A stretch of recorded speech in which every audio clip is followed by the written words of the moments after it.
الله الرحمن الرحيم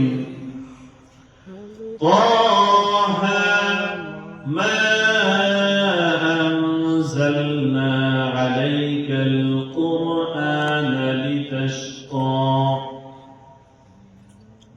সম্মানিত হাজিরিন, এই আয়াত যখন তারা পড়া শুরু করলেন সূরা তাহার প্রথম থেকে, ওমর রাদিয়াল্লাহু আনহুর মতো কঠিন হৃদয় কলিজা পাষাণ হৃদয়টা তখন একেবারে নরম হয়ে গেল। করে দিলেন কে? আর জবান খুলে কে? ওমর একটা একটা করে আয়াত তেলাওয়াত করতেছে,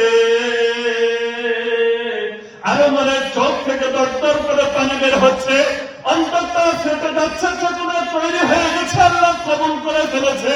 সে চিৎকার দিয়ে বলতেছে, আমি ওমর এতদিন ভুলের উপরে ছিলাম, কত বড় অন্যায় সিদ্ধান্ত নিয়েছি, মুহাম্মদ রাসূলুল্লাহ সাল্লাল্লাহু আলাইহি ওয়াসাল্লামকে হত্যা করার জন্য তলোয়ার নিয়ে বের হয়েছি। আমি ওমর অনেক বেশি অন্যায় করে ফেলেছি। ও বোন, আমি মাফ করতে চাই, আমি পড়তে চাই, আমি চলে যেতে চাই। দয়াল নবী সাল্লাল্লাহু আলাইহি ওয়াসাল্লামের কালিমা পড়া ছাড়া আমি ওমরের আর উপায় নাই। আল্লাহু আকবার। এবার ইমান এনে ফেলছে। কিছু বর্ণনা এসেছে তখন নবীজির কাছে দৌড়ে চলে গেছে। সময় তাহার জন্য সংক্ষেপে বলি, হযরত ওমর যখন আল্লাহ রাসূলের কাছে যাচ্ছেন, দাঁড়িয়ে আপনারা বসে, হযরত সমস্ত সাহাবা কেরাম বলতেছে, ওমর আসতেছে, খবরদার। আল্লাহ রাসূলকে বলতেছে, ইয়া রাসূলুল্লাহ বলেন, বাধা দেই। বলেছে, না, বাধা দেওয়ার দরকার নাই, কারণ আমি কালকে দোয়া করছি, আল্লাহ দুইটা ওমরের একটা ওমরের কলিজা তুমি ইসলামের জন্য খুলে দাও। জবান খুলে বলে বলছে, আল্লাহ রাসূল খবর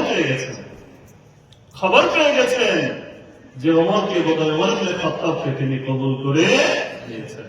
সম্মানিত হাজিরিন, এই কোরআন এমন কোরআন, যালিকাল কিতাব লা রাইবা, there is no doubt about it। সম্মানিত হাজিরিন, এই মুজিজা, এটা এমন একটা মুজিজা, হুদাল লিল মুত্তাকিন, যেটা কমপ্লিট কনস্টিটিউশন ফর এমন মানুষ, দোজ হু ফিয়ার অফ আল্লাহ, যে মানুষগুলো আল্লাহকে ভয় করে, যে মানুষগুলো আল্লাহকে ভয় করে, আল্লাহ রাব্বুল আলামিন ভয় করার নির্দেশনা এত এত বেশি দিয়েছেন।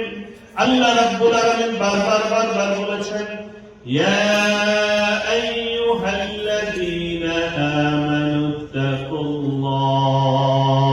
বারবার তিনি বলেছেন, ইয়া